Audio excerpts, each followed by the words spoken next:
Estimados irmãos e irmãs, ouvintes e internautas, nesta quinta-feira da 19ª semana do Tempo Comum, a igreja nos traz esse evangelho muito conhecido, onde Pedro pergunta para Jesus: Senhor, quantas vezes eu devo perdoar o meu irmão se ele pecar contra mim? Até 7 vezes? E Jesus responde: não te digo até 7, mas até 70 vezes 7. Hoje pela manhã, ainda que de uma maneira muito superficial e muito breve, nós falamos alguma coisa sobre o texto desse evangelho durante o programa Mensagens de Fé. Agora à noite, eu gostaria de refletir com você algo que a primeira leitura nos traz. Primeira leitura retirada do livro do profeta Ezequiel, capítulo 12. É um texto bastante truncado, um texto estranho, um texto difícil, mas que tem uma mensagem muito interessante e que nós vamos refletir sobre essa mensagem do texto de hoje, falando sobre um termo chamado pantomima. Já ouviu falar disso, Dona Maria? Já ouviu falar dessa palavra, seu Zé? Pantomima. P-A-N-T-O-M de macaco I, M de macaco A.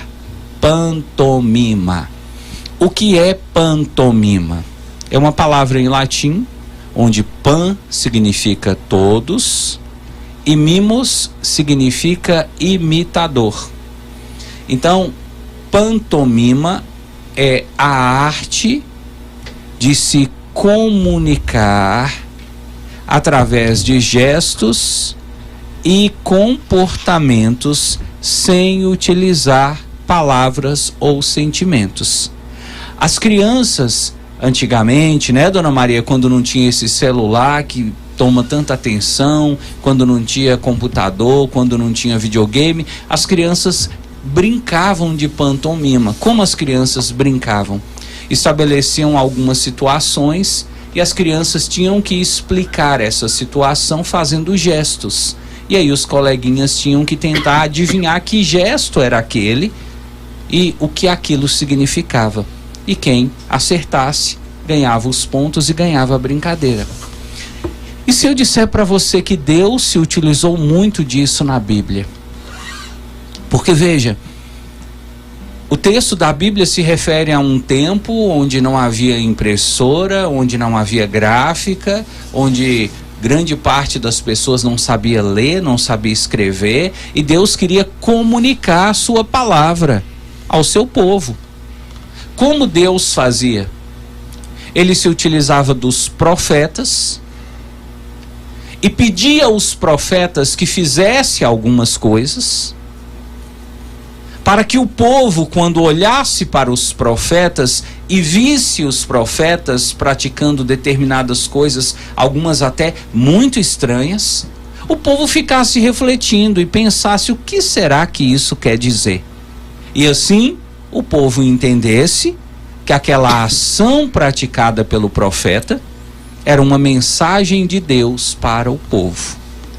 O texto de hoje nos fala de uma pantomima, de uma mensagem que Deus mandou através de gestos que deveriam ser praticados pelo profeta Ezequiel.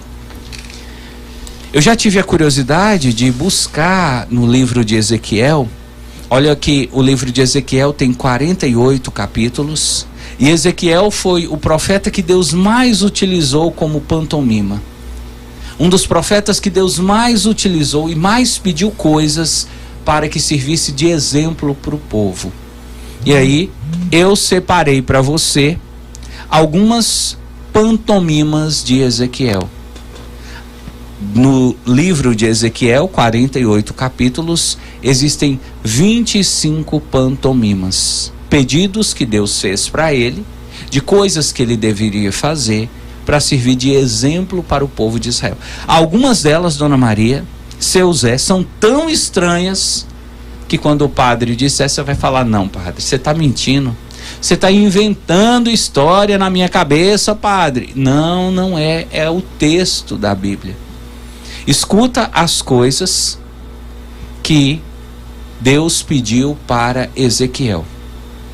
Logo no capítulo 3, Deus pediu para que Ezequiel ficasse um bom tempo mudo, sem conversar com ninguém.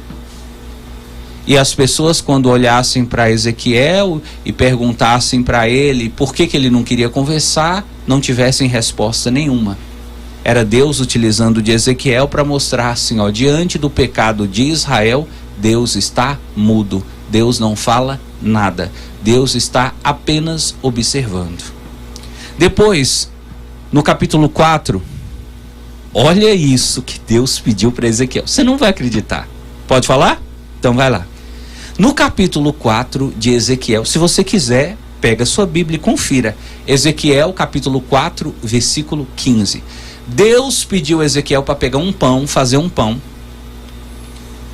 e cortar o pão e colocar recheio no pão. Sabe qual o recheio que Deus pediu a Ezequiel para colocar? Esterco, cocô de vaca, e comesse. Você tem noção disso?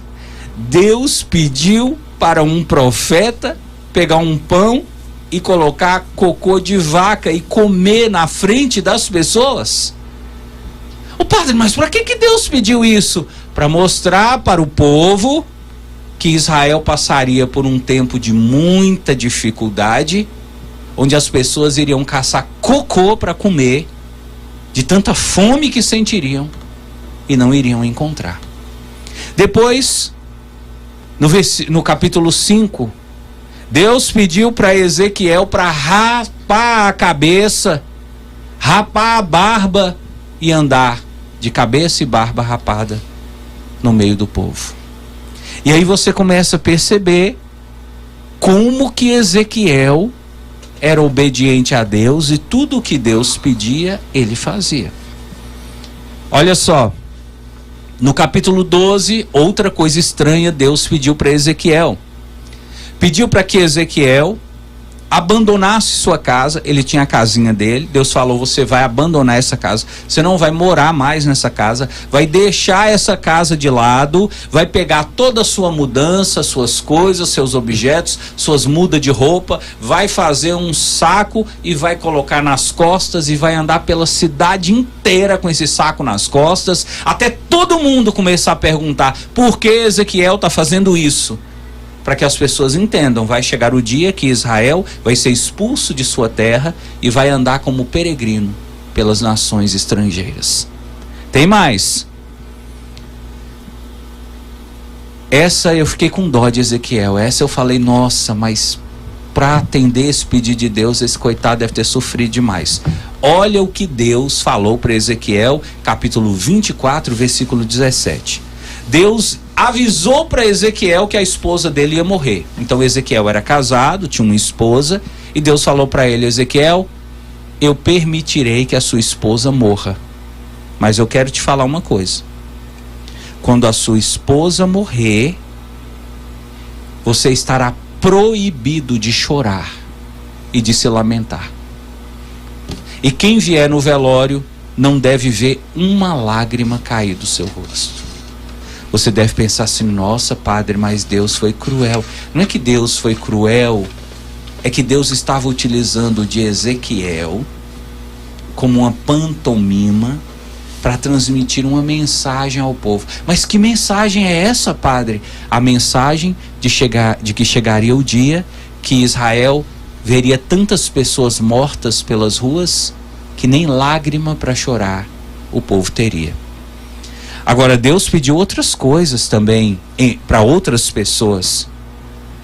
Deus pediu para Jeroboão, no primeiro livro de Reis, capítulo 11, que rasgasse suas roupas em 12 pedaços. Deus pediu para Isaías, essa também eu achei muito louca. Se hoje uma pessoa fizesse isso, com certeza todo mundo, inclusive nós padres, iríamos falar: tá doido, tá louco, perdeu o juízo, tem que ser internado. Olha o que Deus pediu para Isaías: que andasse nu e descalço no meio da rua durante 3 anos. Isso, se você estiver duvidando, está em Isaías capítulo 20. Pega a sua Bíblia e lê, você vai ver que o padre não está mentindo. Isaías 20, Deus pedindo para Isaías: Isaías, Você vai andar nu, pelado, sem cueca. Igual você nasceu no meio da rua para todo mundo ver sua vergonha. E quando as pessoas perguntarem: por que, Isaías, você está nu andando assim? Você vai dizer: é porque isso que eu estou fazendo é o que vai acontecer com vocês. Até as roupas de vocês serão arrancadas do corpo e vocês andarão pelas ruas como andarilhos, sem destino, sem roupa e sem comida. Deus pediu para... Essa também é de doer nos ouvidos, de tão forte. Oséias foi outro que sofreu com os pedidos de Deus. Pediu para Oséias era casado e falou, ou melhor, Oséias era solteiro e Deus falou para ele: Oséias, eu quero que você se case. Mas eu quero que você se case com uma prostituta. Eu quero que você vá num cabaré daqueles bem pesado e pega a pior prostituta que tiver lá e chama ela para casar. E quando o povo disser: nossa, por que você está fazendo isso, Oséias, casando com uma prostituta? Você possa dizer para o povo: é assim que Deus faz com vocês. Israel virou uma prostituta, cultuando tudo quanto é ídolo, tudo quanto é idolatria, e Deus pegou essa prostituta para si e casou com Israel. Está percebendo? Às vezes Deus faz uns pedidos muito estranhos, mas sempre por trás desses pedidos tem uma lição. Às vezes aconteciam na vida dos profetas coisas estranhas que todo mundo ficava até engasturado, mas por trás daquela estranheza havia sempre a mão de Deus. E você, meu irmão? E você, minha irmã? Será que está acontecendo na sua vida também coisas estranhas? Coisas que você não entende? Coisas que as pessoas que estão ao seu redor ficam comentando e dizendo assim: nossa, fulano reza tanto, olha o que foi acontecer. Fulana reza tanto, voltou do médico chorando, apareceu um tumor e descobriu que era câncer. Seu Zé anda rezando tanto, agora recebeu a notícia de que o filho dele sofreu um acidente de carro e morreu. Talvez você, como os profetas, esteja ou já tenha passado por isso, de estar no meio de uma pantomima, tendo de viver coisas que você não entende, passando por situações que você jamais imaginou que iria passar, sem saber o que Deus quer de você através desse sofrimento. Não sei qual é o seu sofrimento, e eu não sei qual é a dor que você está vivendo, mas uma coisa eu sei: se você está seguindo a Deus, se você está no caminho de Deus e o sofrimento veio bater na sua porta, não se desespere. Esse sofrimento pode ser uma pantomima. Pode ser que Deus esteja permitindo você sofrer para que através desse sofrimento outras pessoas possam crer, outras pessoas possam testemunhar o poder de Deus. É daí que vem o que a gente chama de testemunho de fé.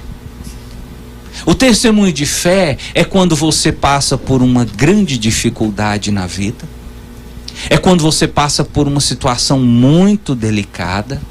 Muitas pessoas talvez até nem acreditam que você vai vencer, mas Deus utiliza de você sendo pequeno, às vezes sendo pecador, às vezes sendo limitado, às vezes tendo uma fé tão miúda, uma fé tão curtinha. Deus utiliza de você para fazer um milagre, para realizar sua obra e mostrar para o mundo inteiro o poder que Ele tem. Sinceramente, eu não acho que você deveria ficar questionando o porquê desse câncer. Por que Deus levou o seu filho? Por que esse acidente foi acontecer? Por que aquela pessoa que você tanto ama teve de passar por essa cirurgia? Por que aquela pessoa teve AVC? teve parada cardíaca, hoje está acamada? Por que o seu pai, a sua mãe, que já fez tanto pela família, hoje vive prostrado numa cama em estado vegetativo? Não fique perguntando por quê. Sabe por quê? Muitas vezes essas perguntas nem respostas têm. E na verdade a nossa missão não é entender o porquê, mas sim para quê. Para que Deus permitiu que eu tivesse câncer? Para que Deus permitiu que o meu filho morresse? Para que Deus permitiu que o meu pai tivesse AVC e ficasse paralisado numa cama? Para que Deus permitiu esse meu desemprego? Para que Deus permitiu que eu não passasse na prova? Para que Deus não permitiu que eu conseguisse tirar minha carteira de habilitação? Por que talvez você não acha, mas o para que você acha.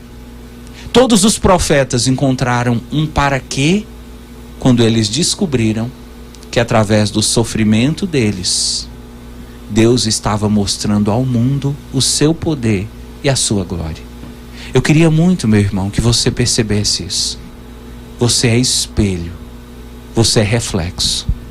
E Deus deseja utilizar a sua dor, o seu sofrimento, para mostrar que Ele é um Deus de vitória. E o mesmo Deus que permitiu Jesus passar pela cruz, foi o Deus que ressuscitou Jesus ao terceiro dia. Não se sinta desamparado. Não fique revoltado. Não perca sua fé na hora do sofrimento. Entenda, através desse momento, Deus está forjando a sua coroa de glória. Que se você permanecer fiel, se você não abandonar o barco, não desistir e permanecer firme ao lado do Senhor, você também vai receber. Isaías recebeu a coroa dele. Ezequiel, que passou por tantas coisas, recebeu sua coroa. Oséias, que teve que casar com uma prostituta, recebeu sua coroa. Paulo, que passou por tantas provações, recebeu sua coroa. Pedro, que também foi levado a Roma como um bandido e morreu crucificado de cabeça para baixo, recebeu sua coroa. Há poucos dias estávamos celebrando Santa Dulce dos Pobres, que certa vez, não tendo onde dormir, foi morar e passou um bom tempo morando dentro de um chiqueiro. Ela recebeu sua coroa. Será que você não vai receber a sua? Será que você vai ser a única exceção de alguém na história que confiou em Deus e que não viu a resposta? É claro que não. Então, ao invés de ficar choramingando, reclamando, lamentando, murmurando, ergue a sua cabeça. Você pode estar passando por momentos difíceis, mas saiba, mesmo nesses momentos, Deus está contigo. Ele continua sendo Deus.